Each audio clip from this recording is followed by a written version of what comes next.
Elas por Elas está de volta hoje com um convidado, mas o nosso assunto é direcionado a elas. Vamos falar sobre mulheres, vamos falar sobre feminicídio, sobre a importância de falarmos sobre isso, sobre a segurança da mulher na sociedade. O nosso convidado é o Guilherme Grando, que é advogado criminalista. Seja muito bem-vindo, é um prazer te receber aqui. Obrigado, Leti. Obrigado. Olá a todos. Michele. Guilherme, é um prazer te receber, mesmo que num momento muito delicado, muito difícil para toda a nossa comunidade, que reviveu um caso muito dramático, traumático para todos nós, e um caso de feminicídio que traz à tona esse tema que é muito importante, que a gente precisa abordar e que a gente precisa principalmente prevenir. A gente previne protegendo, a gente previne também informando. Vamos falar um pouquinho sobre feminicídio. O que é isso? Que crime é esse? Bom, pois é, Michele, eu acho que é bem importante a gente pontuar o que é o feminicídio, né, Leite? O feminicídio, ele é, assim, relativamente uma inserção nova no nosso ordenamento jurídico. Ele foi incluído em 2015, né? Assim, o Código Penal, o que ele diz lá para nós? Artigo 121, né? Onde está o crime de homicídio. Matar alguém. Nós temos, para quem matar alguém, pena de 6 a 20 anos. Ali é o que a gente chama de homicídio simples, né? A forma simples do homicídio, e existem as formas qualificadas, né? O que é uma forma qualificada de um homicídio? É quando o Estado julga que necessita dar uma maior reprimenda àquela pessoa, aquele sujeito que comete um delito. Uma das formas qualificadas do homicídio é o feminicídio, né? Essa qualificadora, como eu disse, ela foi incluída lá em 2015 e ela não é, como muitos entendem isso de forma bem errônea, é a morte de uma mulher. Uhum. Não é a morte simples de uma mulher. É a morte de uma mulher em razão da condição de mulher. Por ser mulher. Por ser mulher, exatamente. E o código diz isso expressamente. Então, quem fala, não, mas é a morte da mulher, é só, matou uma mulher, é feminicídio, né? Estão protegendo demais as mulheres. Cara, não é isso. Quem tá falando isso tá errado. Matou porque é mulher. Mas pela condição de mulher. Uhum. E o código diz assim, fala especificamente, menosprezo ou discriminação à condição de mulher, em caso de violência doméstica. A gente sabe que antes de chegar ao feminicídio, ao ato em si, em muitos casos, há uma série de ações que antecedem, que são recorrentes, como a violência, não somente física, né, Guilherme, mas mental, claro, verbal, psicológica, né? Que tipo de violência a gente pode... como a gente pode classificar as violências, como a gente pode identificar as violências, né? Assim, aquela mulher que se encontra em um ambiente... familiar tóxico, né? Já tá num ambiente tóxico de intimidação, ela é uma mulher que, além de tudo, ela se sente com mais medo ainda de denunciar esse caso. É verdade. Tu entende? E isso eu acredito que leva muitas mulheres a não levarem essas denúncias adiante. Tanto que os índices, eu até trouxe alguns aqui, são absurdos. Veja, durante a pandemia, houve um aumento no índice de violência doméstica, né? O que aconteceu? O convívio no lar fez aumentar. Até porque isso é fonte do IPEA, né? Não sou eu que estou criando aqui. 43% das agressões, elas ocorrem dentro de casa. Quase metade das agressões dentro de casa. Sabe? Isso é um número assustador. É quase metade de todas as agressões, elas ocorrem dentro de casa. Num ambiente onde a mulher deveria se sentir segura. Exatamente. Dentro da própria casa. Protegida. Mas não está, né? Olha só, outro dado interessante, 29% das mulheres de 15 a 49 anos sofreram violência doméstica. Quase 30% das mulheres sofreram violência doméstica. De 15 anos, é uma criança. É verdade. Né?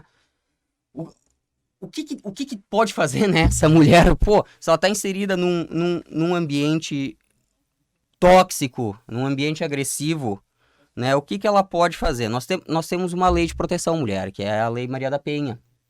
Né? Essa mulher que ela se sente intimidada, que ela é agredida, que ela tem medo do marido, ela deve buscar ajuda. Né? Porque a tendência em continuar nesse ambiente tóxico é piorar cada vez mais. E em Guaporé, Leite e Michele, em Guaporé, se ela buscar ajuda, eu não tenho dúvida de que ela será muito bem atendida pela nossa delegacia de polícia, com o Dr. Tiago, pessoa excepcional. Se procurar ajuda no Ministério Público também, o Dr. Cláudio, eu não tenho dúvida que ele, pelo trabalho dele, é um trabalho fantástico que ele faz aqui na cidade, né? Ele não vai medir esforços em buscar ajudar essa mulher. E essa mulher precisa buscar essa ajuda, né? A origem de tudo isso está muito na cultura machista.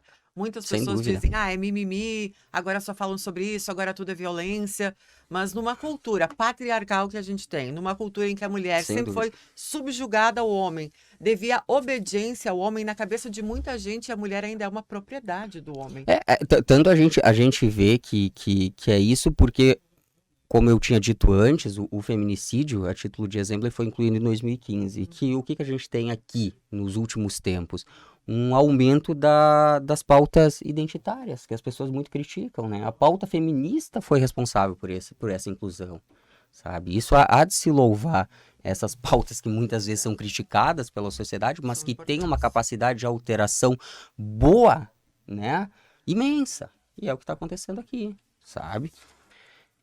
Eu acho importante a gente falar, Michele, assim, a mulher vai dizer o quê? Pô, eu vou chegar na delegacia, mas o que eles vão fazer pra mim? Depois eu vou voltar pra casa, o cara vai estar lá. Não, não é isso.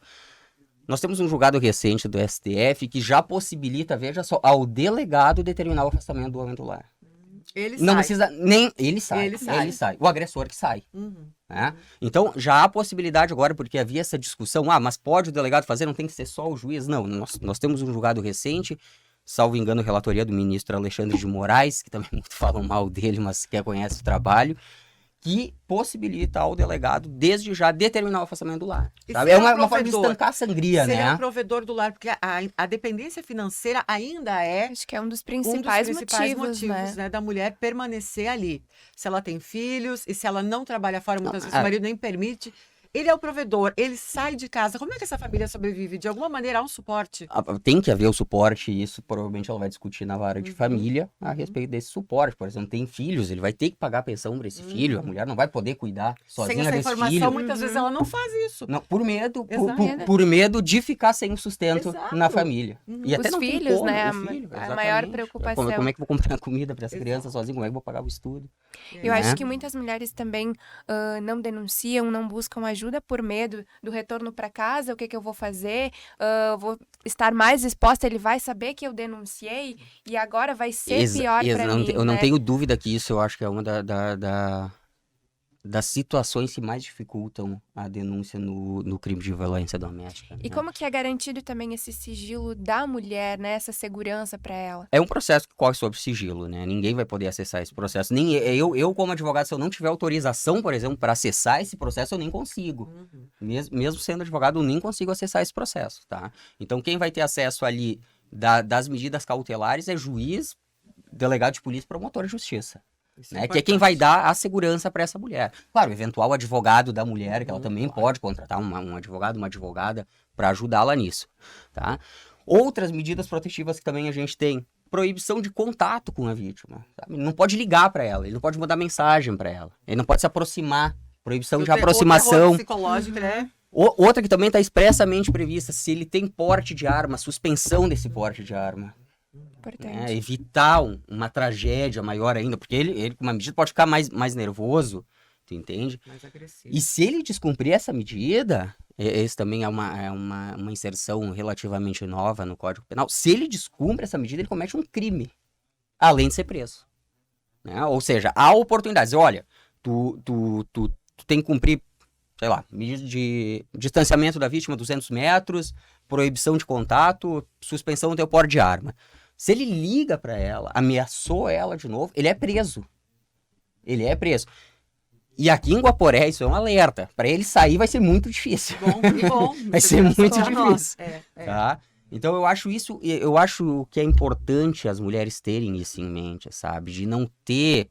É difícil falar não ter esse medo, porque talvez a gente nunca esteve inserido num ambiente desses, tu entende? Noção. Mas ela precisa se apegar em quem vai ajudar ela. E em casa, com uma pessoa que é violenta, né, seja emocionalmente ou fisicamente, não é a pessoa que vai ajudar ela.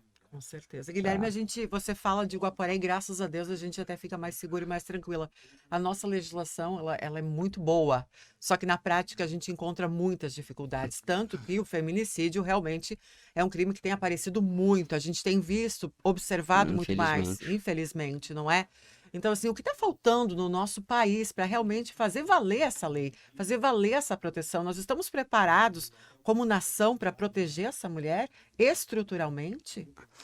Nós estamos evoluindo aos poucos, né? Eu acho que essas pautas identitárias já estão trazendo para o nosso ordenamento jurídico certas alterações que visam beneficiar e proteger a mulher, o que é importantíssimo. Há sim necessidade de mudança, por exemplo, há cidades que já têm delegacias especializadas no atendimento à mulher. Não temos ainda aqui, talvez pelo tamanho da cidade, a impossibilidade de criar essa estrutura, mas nós já temos aqui a Jerusa, por exemplo. Advogada da mulher, né? Advogada mulher. Ela esteve na delegacia faz alguns dias conversando com os policiais sobre o atendimento que essa mulher deve receber na delegacia, sabe? Isso é muito importante, porque a Lei Maria da Penha também prevê como essa mulher deve ser acolhida na delegacia, como ela deve ser atendida. E esse meio de campo que a Comissão da Mulher, advogada aqui de Guaporé, está fazendo é importante, sabe? Ir à delegacia, conversar com os policiais, que não é uma delegacia especializada mas pode oferecer. Mulher, mas pode oferecer um atendimento digno, um atendimento acolhedor, para que a mulher não chegue na delegacia e se sinta não acolhida. Exatamente. Né? Ela precisa se sentir num ambiente seguro. Tá? E realmente, a nossa delegacia tem um atendimento excepcional, sabe? As pessoas que trabalham ali são pessoas fantásticas. Então ela pode ir tranquila, né? Agora com a Comissão da Mulher Advogada auxiliando nesse atendimento, eu não tenho dúvida de que será uma mulher muito bem acolhida nessa delegacia.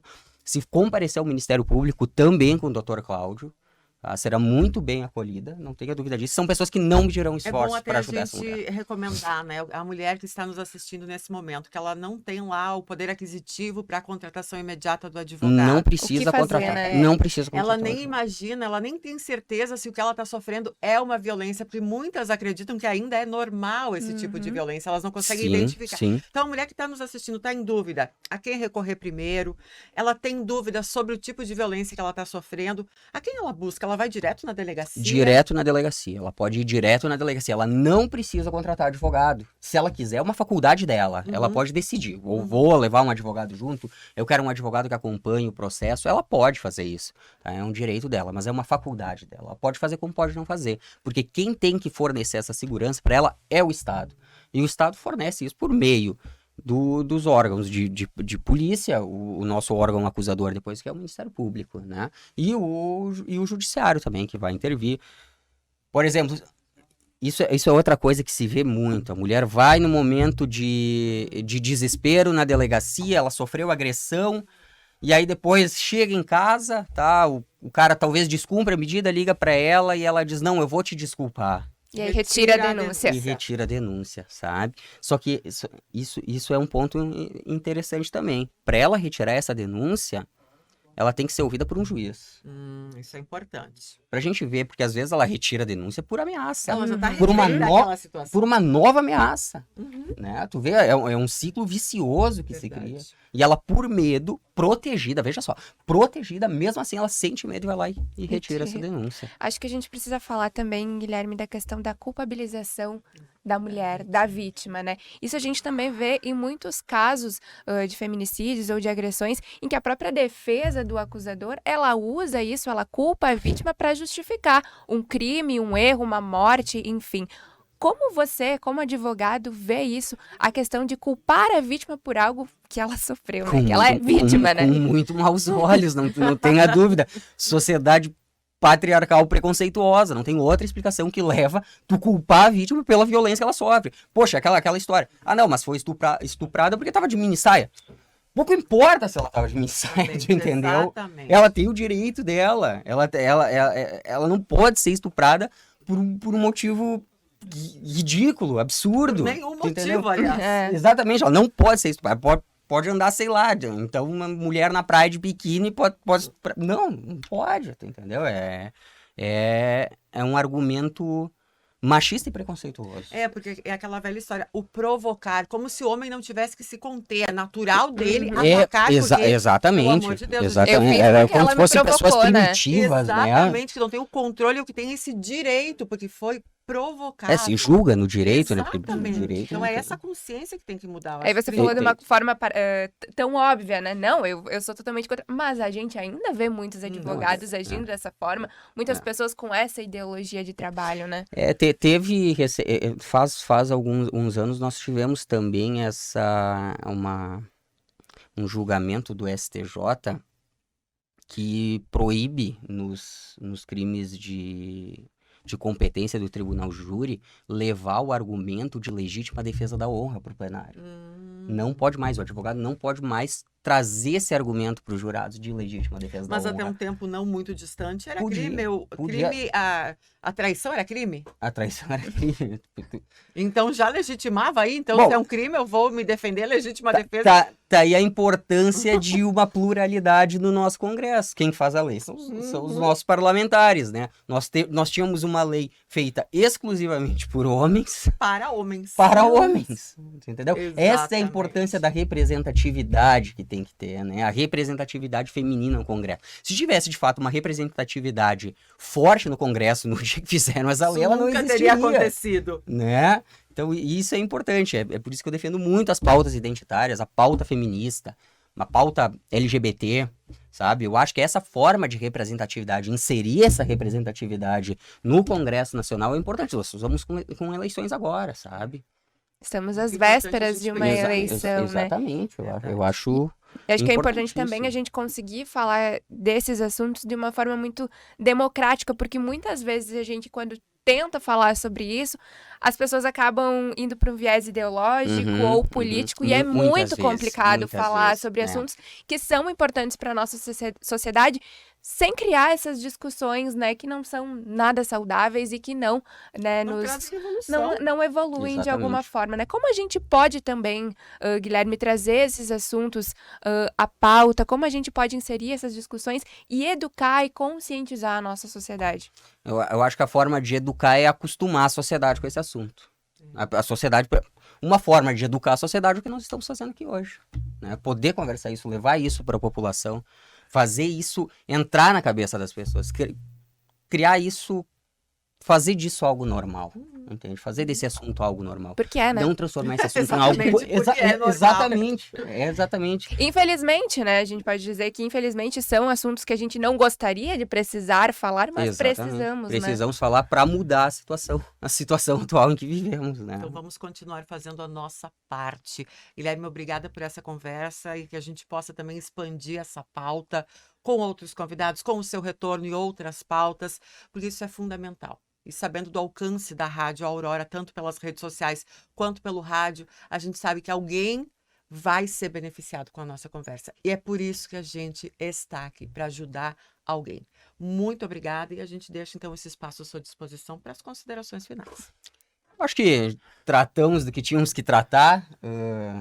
Acho que se nós conseguimos mudar o pensamento de uma pessoa hoje, nós já avançamos A muito, gente né, conquistou Michele? exatamente o objetivo. Eu acho que a gente conquistou o objetivo.